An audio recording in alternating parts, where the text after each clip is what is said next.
क्या आप जानते हैं, जब किसी पेड़ को काटा जाता है तो उसे सबसे ज्यादा दर्द किस बात का होता है? उस बात का नहीं कि वह मर रहा है, बल्कि उस डर का कि उसके बाद उसके बच्चे कैसे जिएंगे।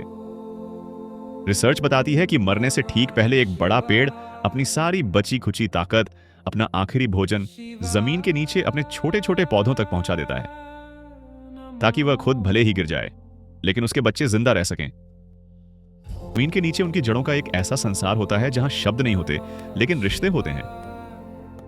कोई पेड़ कमजोर पड़ जाए तो पास खड़ा दूसरा पेड़ अपनी जड़ों से उसे सहारा दे देता है, बिना बताए, बिना जताए। ठीक वैसे ही जैसे माता पिता चुपचाप अपने बच्चों के लिए सब कुछ सह लेते हैं। विज्ञान आज इसे वुड वाइड वेब कह रहा है, लेकिन हमारे पुराण इसे सदियों पहले समझ चुके थे। शिव पुराण कहता है, हर वृक्ष में चेतना है, हर पत्ती में जीवन है। इसीलिए शिव को पशुपतिनाथ कहा गया, क्योंकि वे सिर्फ इंसानों के नहीं, हर जीव, हर वृक्ष के भी रक्षक हैं। अब जरा इंसान की बात करें। भगवान ने सिर्फ इंसानों को भावनाएं दी थीं, समझने के लिए, महसूस करने के लिए। लेकिन लालच की धुंध में हमने उन्हीं भावनाओं को कुचल दिया। आज हमारी आंखों में इतना लालच भर गया है कि हम अपना विनाश खुद अपने हाथों से करते जा रहे हैं।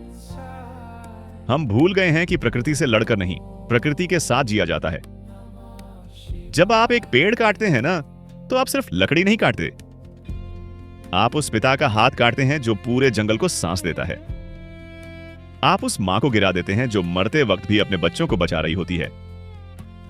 हम इंसान रो सकते हैं, चिल्ला सकते हैं, दर्द दिखा सकते हैं, लेकिन पेड़ चुपचाप कुर्बान हो जाते हैं।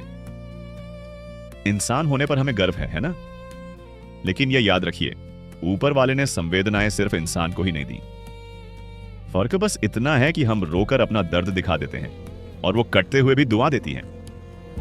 अगली बार जब कुल्हाड़ी उठे तो याद रखिए, आप किसी लकड़ी को नहीं काट रहे, आप एक मां का कत्ल कर रहे हैं जो मरते समय भी अपने बच्चों का पेट भर रही है। शायद उसी एक पल में आपका हाथ रुक जाए। एक सब्सक्राइब शायद किसी पेड़ को बचा ना पाए, लेकिन सोच को जरूर जगा सकता है। चैनल को लाइक, शेयर और सब्सक्राइब करें।